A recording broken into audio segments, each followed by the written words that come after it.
Hello and welcome to the Monday Agenda.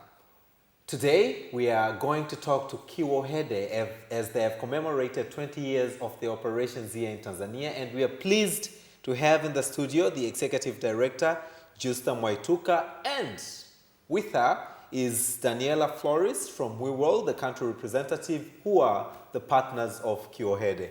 Please welcome to the studio. Thank you. Hello, Daniela. Hello. Most welcome. Thank you. So let's start. Mama Justa, Yes. Kiwohede, Yeah. you've commemorated 20 years of your operations and presence in Tanzania. Yeah. First and foremost, tell us what Kiwohede is and what basically do you do? Kiwohede stands for Kyoto Women Health and Development Organization. It was started in 1998 and we got our registration in 1999.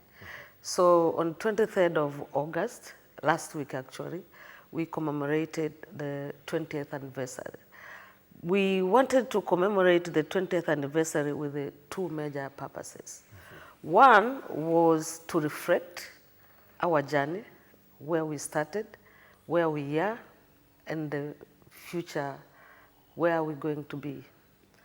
We wanted also to discuss our achievements, our challenges with our partners, because we all along for the past 20 years, we have managed to work with different partners, being Tanzanians, others from abroad, and international organizations, UN agencies, embassies, including private sector, like companies, even ITV. Okay, yes. They have worked with us to support our programs. So it was a sense of reflection, but also a joint venture in thinking aloud on how are we going to implement the National Plan of Action on Violence Against Women and Children. Okay, yeah. 20 years is definitely a journey. Yes. So how do you see, how has that journey been? In my context as Justa Mwaituka, the founder, as well as the executive director country, the position which I'm heading of, it is a remarkable journey because all along we have worked with the support from the girls, because our primary goal was to reach out to a girl child. Okay. Because at the beginning when we started, most of the organization, actually, they were targeting boys on street. But for us, we thought it was a right time to target vulnerable and very disadvantaged girls who were on street as well. So for us in 20 years, I think we have made a tremendous job as an organization, but also we have made other people in the society to understand the importance of saving girls at the level of family, community, even at the national level. Because one of the things which we were actually prioritizing was to go to the thematic areas which people normally they don't want to talk to. Something which is under umbrellas is like a taboo. In the country. You cannot talk about issues of sexuality, sexual abuse, violence, even exploitation. So for us, since we started, was to call upon an action at a local level, national level, to speak out, to reveal incidences of child abuse, sexual exploitation, and violence at all levels. So we are seeing now, for example, we have national guidelines. Yes. We have gender desks. We have child protection committee. We have system which are for protection of children. Yes. In the country. So being part of those processes, I would say this journey has contributed a lot to the society to identify girls who have been actually facing a lot of challenges and violence and exploitation at the family and community level. Let's hear from Daniela, Weworld. Weworld. Weworld is a partner to Kiwohede. Yes, But let's understand first what Weworld is and your operation. I understand you're in more than 6-7 countries. Yes. Yes. So Weworld is an Italian NGO. We are based in Milan. We start to work in Tanzania in 2009-2010 in Jombe region, Ludewa district. And then we start an education program also in Dar es Salaam.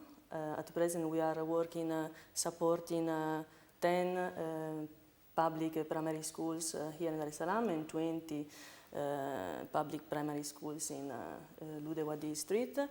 Weworld is an NGO that has the mission to defend the rights of children and women. And we are present also in Benin and in Kenya, here in Africa. Then we are in Cambodia, in India, in Nepal, in Brazil.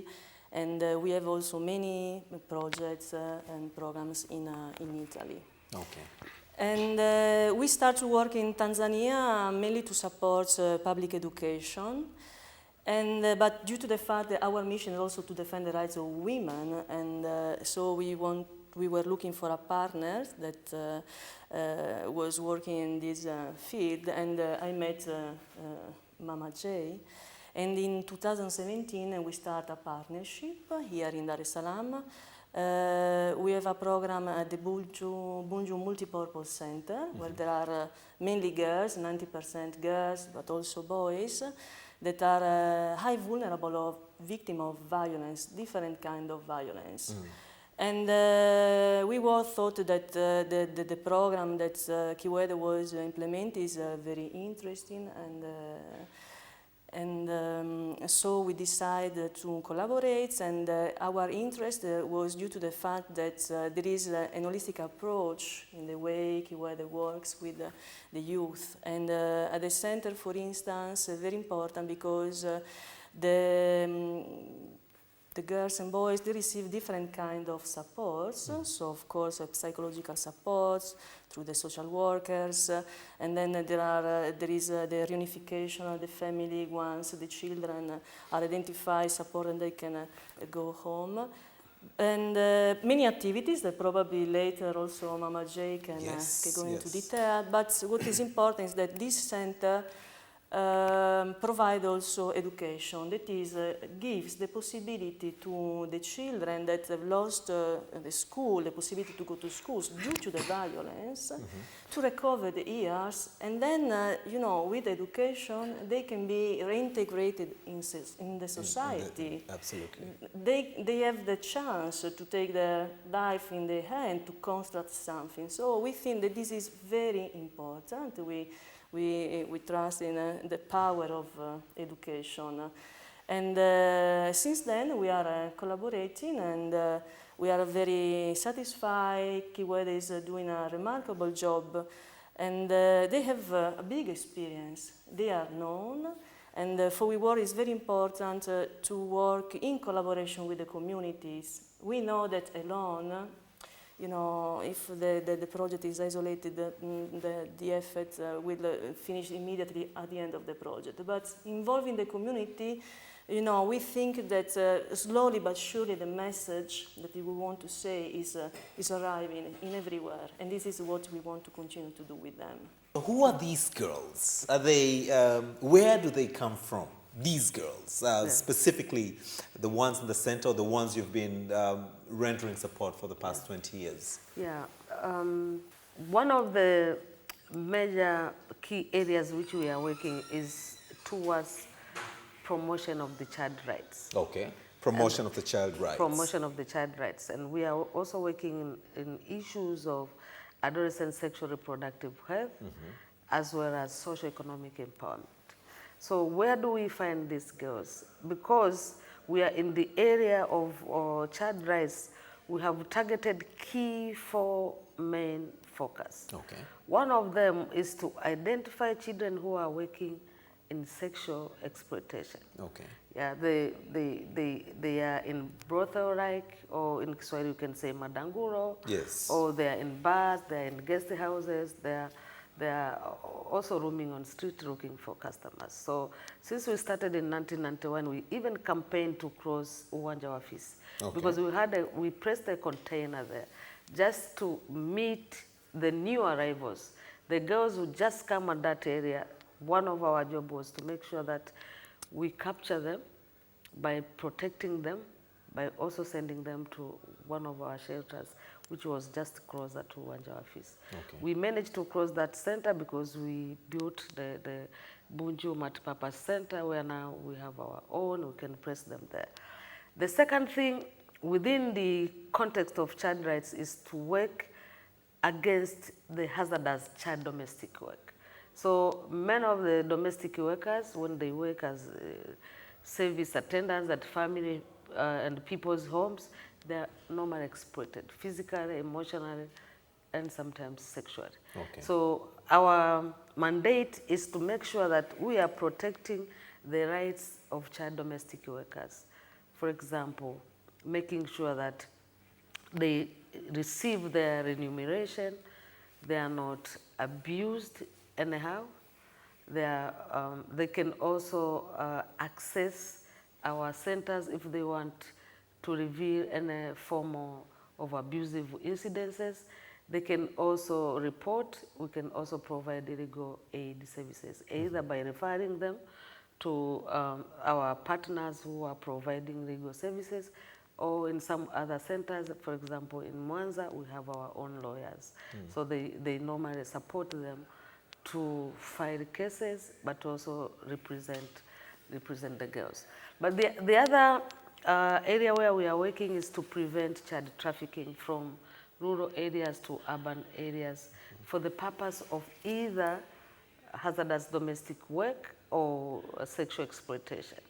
So it is easier to work with the community structures, for example, with the chairpersons, with the street chairpersons, with the parents themselves, with the schools, with the health facilities, to identify this kind of children who are being targeted for trafficking. Yes. We are also working in the area of preventing teen pregnancies and child marriage. And this area, it engages quite a number of wider collaborators, including parents, schools or school teachers, but health facilities, authorities at all levels, from village council toward council and district council, just to make sure that we retain the girls in schools. And if also there is a school dropout, then we have an alternative using the COBET strategies to make sure that they complete their... What is this COBET strategy? COBET is a comprehensive basic education as a supplementary. Okay. Yeah, to formal education. For Okay. those who missed or who dropped out of school, they can be able to complete their primary school. Okay. And then in Kiswahili we call it MEMKWA. MEMKWA. Yes, mpango wa elimu nje ya mashule. Okay. So we also make sure that in this kind of thematic areas where we are working, we are now promoting the rights of the children. But in the area of how do we identify them, we have created, and lucky enough nowadays, because at the beginning we created the community structures as an organization. But now, since we started to have our national guidelines, so we have community structures which are mandatory under the district functionaries. Yes. So we have the most vulnerable child committees, we have the child protection teams.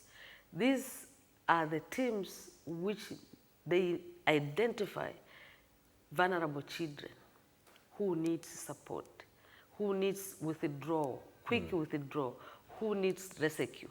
So most of the time when there are children who have problems, we either access, or they either access our services because they have been referred by these community structures. But again, we have children who are also being referred by media, for example. Okay. Children, they go to seek an assistance to community radio, sometimes to media firms like ITV. Oftentimes, they have been calling us to come and rescue children. Okay. But we also receive children from churches, from police gender desk, from social welfare department. Okay. So these are the people whom actually we work closer to, because we have shelters, we can keep children, and we have social workers who can Take care of them. take care Okay. for the children. Okay. Weworld, you've had an experience of about 8 years in Tanzania. How has been the journey? I'm interested in knowing, and the support that you render towards the schools, including your relationship with now Kiwohede. Since when we start to work here in Tanzania, we continue to work with the same schools.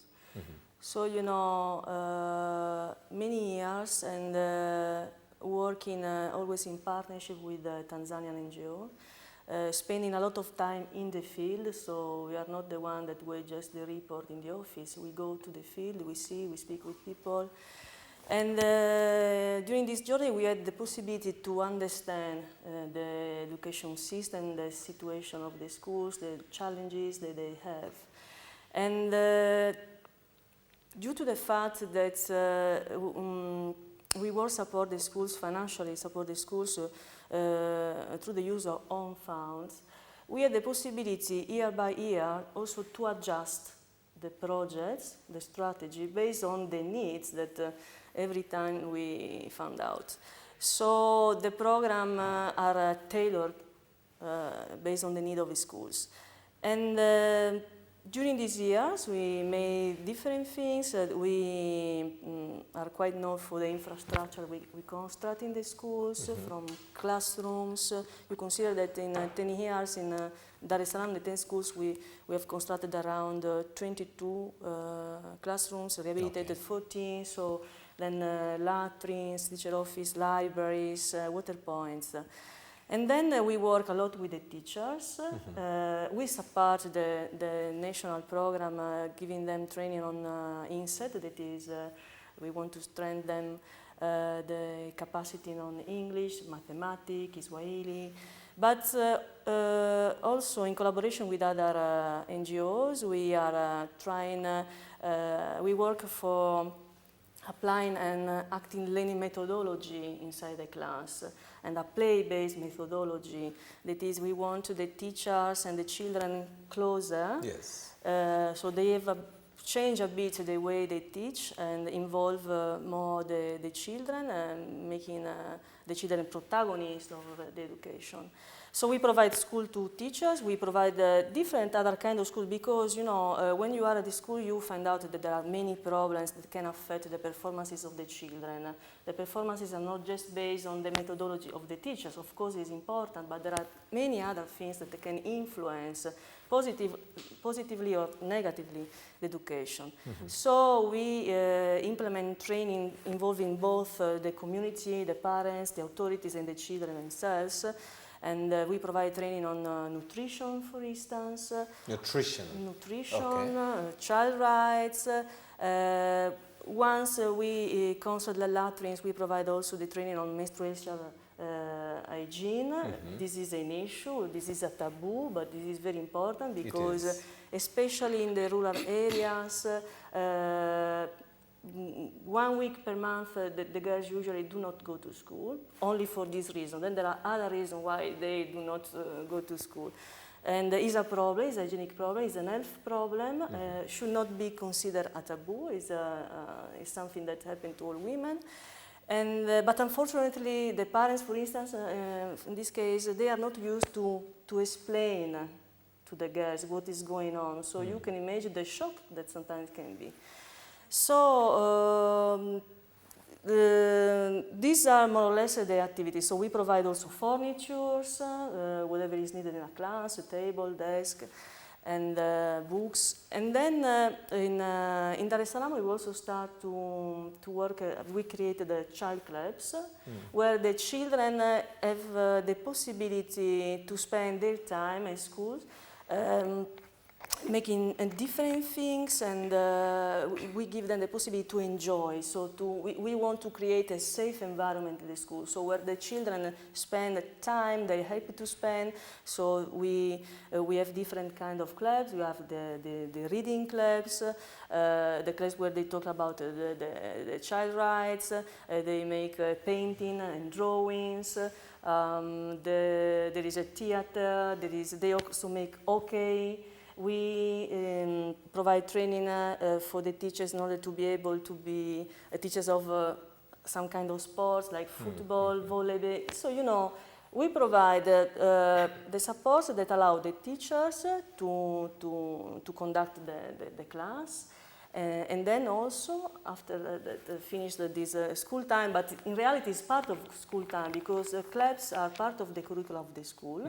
So we provide materials and facilitators that can support the school. If you ask me now, what do I think is the reason for, one of the major reasons why girls come into the street, I would tell you economic hardships. And I'm not sure if it is coming any easier. That means girls will still scramble the streets. You probably closed Wanja Ofisi, but they probably are looking for other avenues so that they can redeem themselves. I'm not sure if the word redeem is what you want to hear, but economic hardships is on top of the agenda. So how are you ensuring that at least the ones that who have joined your center, or the ones that, you know, are vulnerable, do not fall back into going into the streets either for, you know? Most of the girls whom we have been in touch with since 20 years past, the major reason they get out of homes is conflict within the family. Conflict? Within the family. It is making them running mad. All children, they are not pleased completely with any sort of conflicts within the family. The misbehavior of the parents, if they have drunkard parents, if they have parents who doesn't have any kind of good gesture to children, parents who yell to them, parents who doesn't have kind of responsibilities, they will move out of that house. So we have been preaching, we have been actually creating parental trainings within a framework of the family, because the family is the first institution. When there is instability within the family, no child will remain.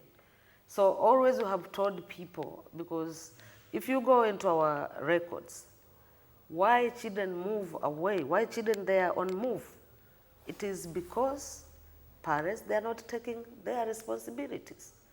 That's why they move away. Sometimes when the parents are too poor to accommodate all different kind of life within the family framework, and then there is a very peaceful and respect for children, they cope with the resilience, they cope with their situation, they remain at home. They become loyal to the situation. So our call for the parents is to make sure we safeguard our own children in the family setup. Again, as you said, economic is a push factor as well. Yes. Because sometimes when parents are too poor, they tend to move from one place to the other and they leave children to head their houses. Yes. And that becomes very frustrating. And it is more frustrating for a girl child because they bear all the burden of the family. And when they are tired, they just leave. They just leave. Because literally, there are so many parents who doesn't care for their children who have been left behind. They just move. They go to other places to look for good green pasture, leaving children alone, and children, they get tired. Either at night, looking for men to provide, I believe, sexual activities for gains, for money. But we also see them begging in the streets. Are these also part of the little ones that you care of? Because they never seem to reduce in number. No, it is true what you are saying. The number is growing. And as you said, it is because of other contributing factors. Yes. It is because of the parents' responsibilities, but also it is because of the community itself. It hasn't taken an initiative to make sure that we are safeguarding children at the community level. So the number of children is growing with the various factors.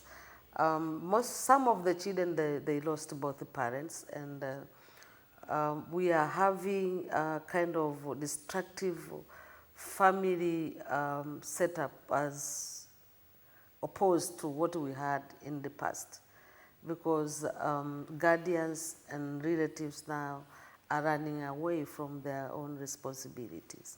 So at the end of the day, children, they find themselves that they are rejected and neglected, and then they run away from home. And wherever they are going, first stop will be on street. So for example, in our program in Kiwohede, we are now in 8 regions, 26 districts. One of the key issues, we have our own staff who are connected to all entry points at a certain region. For example, Ubungo bus stop, we have contacts, because if they see or they find there is any child who is lagging around and doesn't have any kind of support or safety, then they should call us. Or for example, around the ferries or at the train station, and even in areas where we have these small shuttles or small buses. So we have that contact so that we can rescue children just immediately when they arrive in the cities. Okay. Yeah. The other cause of why many children are being seen on street is because our social protection system is still ill as a nation, because we are very few as non-governmental organization working towards supporting children, but also at the district or national level, we doesn't have that kind of bigger support. Okay. The ministry sectors which are supposed to care for children, they receive very little budget in terms of social protection issues for children. So this also becomes a burden, because they cannot accommodate all children at a time. Do they receive little, or do they allocate little? Because the Ministry of Social Welfare, I think, is one of the ministries that has received a huge chunk from the budget.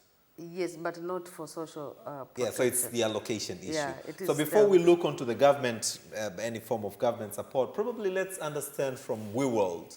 How would you explain or rate your performance in terms of the outcomes from the time you started operation and performance to date, especially in public primary schools? Is the performance increasing? Are you seeing fruits of the work that you do? Yes, this is surprising. We are very happy, but we have seen an improvement on the performances of the children. We are measuring different subjects. So we use 2 ways. One is to compare the results, NECTA results year by year. We have seen English, mathematics, Swahili, also science. They are increasing, and let's say that girls now, they are a bit winning because the improvement is remarkable.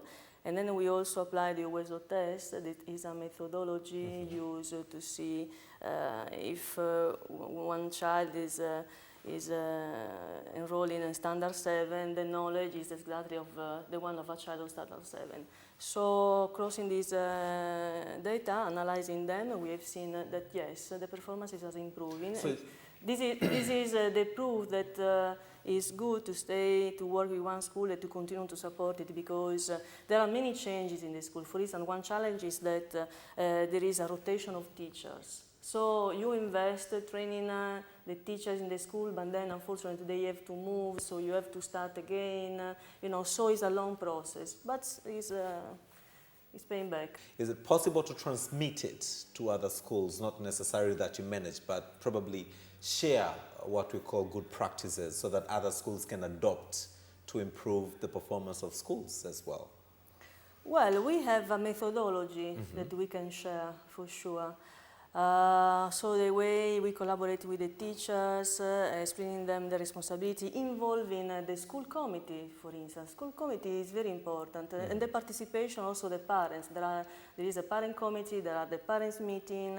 So for instance, now we are involving them through the use of, we call Telerivet, is a tool that allows us to send a message to the parents through mobile, inviting them, reminding them when there is a meeting, when there is an event, stimulating them to participate, to engage them in the life of their children in the school. Because this is a problem, as just I was saying.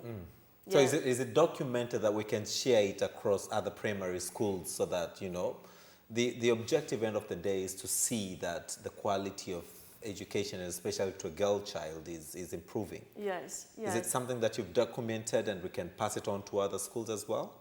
You're ready to share this knowledge so that we can see? Yeah, I can, Excellent. of course. Yes, yes, beautiful. Sure. Mama Justa, Yes. Executive Director, Kiwohede. Yes. We were just a little bit touching on the government support. What support are you getting from name it, local government, central government? Yeah, as you know, we generally as an organization, we are in the area of child rights, sexual reproductive health, and socio-economic empowerment. So these key areas, we cannot work in isolation. Absolutely. So we are working with the government in direct supporting we are contributing to the mandate of the government, if I may say. But as well, we are also receiving technical inputs from the government in the way we are implementing our activities at the community level. Okay. First of all, we said we are contributing to the National Action Plan on Violence Against Women and Children. Okay. So most of our staffs within the program, they have undergone series of meetings and trainings on how to execute the action plan at all levels. Because as an organization, we are working at the local level, from the Kitongoji, sub-village to village, wards, and district level. Okay. So our main key issues is to disseminate the National Action Plan, and as well adapt and implement in the way that we are supposed to do as per guidelines. So that is one of the major contribution which we are receiving from the government. We are also working in the area of sexual reproductive health. For example, with the support from UNFPA, we have managed to refurbish the youth-friendly corners in 25 health facilities. Okay. So that is one of the key contributions. You have these youth-friendly corners where young people, they can access reproductive health services. Okay. They can have that kind of confidentiality. Absolutely. They can access family planning, or they can learn on how to utilize protective gears against pregnancies, HIV and AIDS, and other sexual transmitted diseases. So this also, we are seeing it as a contribution. For example, our young peer educators, they distribute condoms to other peers. This is, they receive from the government health facilities. So also this is kind of contribution to the programs which we are doing. Okay. We are also working with the district social welfare officers, the district medical officer, the district reproductive health and maternal and child health care coordinators. They support our programs. We don't pay them anything. We don't pay them salaries, nothing. But it is because they contribute to our programs as we do. So those are the kind of contribution which we receive from the government. Okay. What are some of the challenges that Weworld is facing in its operations in Tanzania? We are solving all the challenges that we meet thanks to the support of the authorities, the local authorities. We work in collaboration with them. We have a memorandum of understanding, and we always receive the support that we need. If we have a specific problem in a school, the authority comes and talk with the people and solve the problem.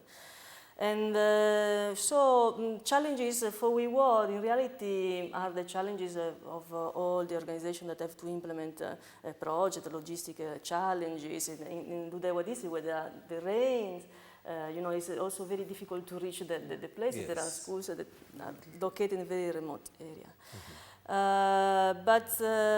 So the challenges are in the schools. We have children that unfortunately, for instance, now this is a big issue, even if we implemented training on nutrition, unfortunately many children at school are not eating. So they're not eating? They are not eating. Okay. So, they spend the time in school sleeping, and there are very bad cases where the children really feel bad. And so if they do not eat, of course they do not have the concentration. They don't eat at school, they don't eat from home. They don't eat all day. They wake up, don't eat, they go to school, don't eat, and then go home. And there are many poor students. Yes. So the issue of eating is a problem also in the family. Mm-hmm. And so this is something that I hope the authorities will put due attention and give suggestions to the parents on their responsibility. The schools can have to do a lot. The schools, all the schools, they have a budget, capitation grants, but of course the collaboration, the contribution of the parents is very important as well. Are you funded by... In Tanzania, we are using own funds, mainly own funds, and the contributions of Foundation okay. Sanzeno, for instance, but mainly so half-half. Oh, okay. Own funds and the foundations. Okay, and they have a long-term commitment to that, or it's a program that probably will come to end soon, and probably these children go back to how they used to be? Is the commitment from the funders and the support a long term? We have the commitment to support long term because okay. through the own funds, as I said before, we can decide how to use the money. Yes. And if there are specific needs, we can address them. And of course, when you rely on public funds, they have the commitment for the period that they sign the agreement for you. But then you have to struggle to get other funds. Okay. Of course. Mama Justa, domestic workers. Yeah. It's always been a hot debate because there are always issues with domestic workers. Either they are underpaid, or they are abused, or they are overworked. Yeah.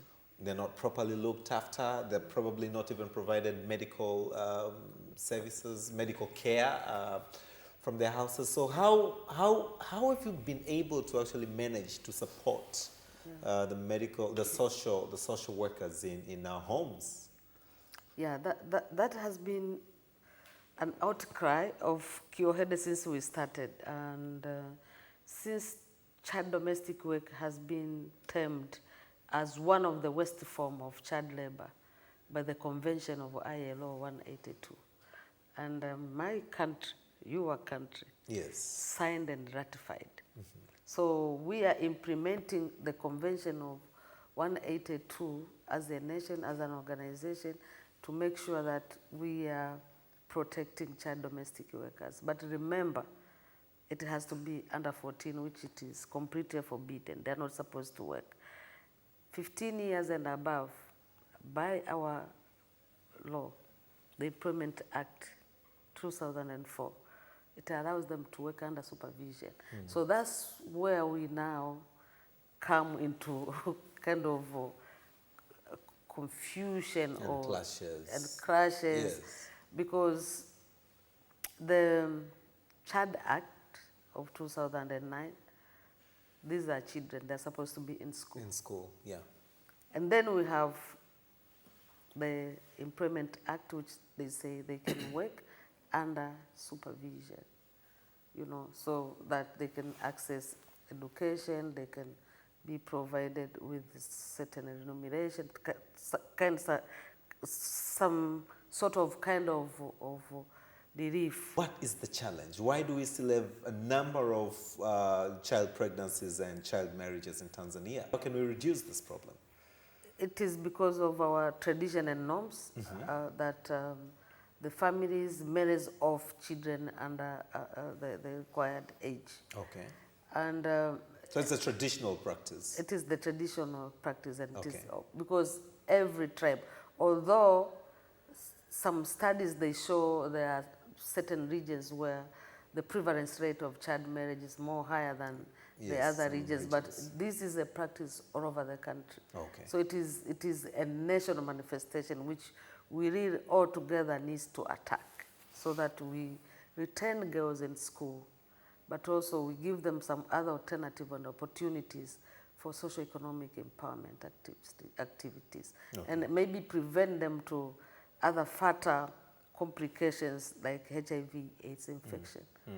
And this has to be continuous, like we all pull our resources, because I have seen in Shinyanga, when we started in Kahama, almost everyone was there. International organization, local organization, and in 3 years, the decline of child marriage has been remarkably seen. Okay. So if we are to pull all of our efforts with the various and different partners to work hard towards creating awareness, making sure that we support all other social and economic activities within the framework of parents and the caregivers, to make sure that they don't rely on the dowry from the girls for themselves to improve their livelihood. Yes. We might curb this kind of Thank you very much. Just 1 minute, everyone. Let's just say, what is your call for 1 minute? What do you want the general audience, the Tanzanian community, to know? Anything?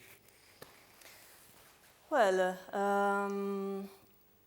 I think that each of us has to take our own responsibilities. We have not to feel exempted just because something is not happening to us. Yes. This is very important.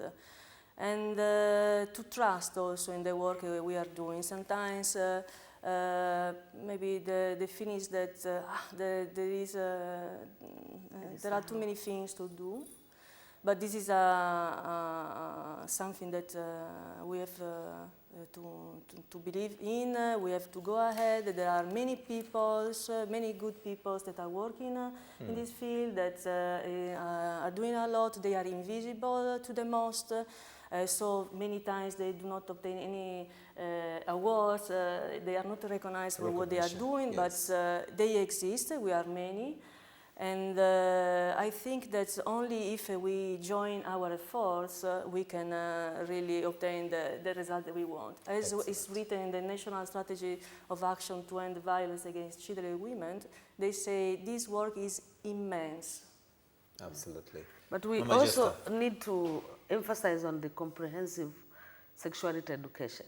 Okay. Frankly, openly discuss with the children, the teenagers, tell them about the changes of their body, what questions they can ask to their mom, to their daddies, to their teachers, to open up a dialogue within the framework of schools, to have clubs, so that when they have these kind of changes in their body, they can also ask or share whatever they think they can discuss openly and frankly.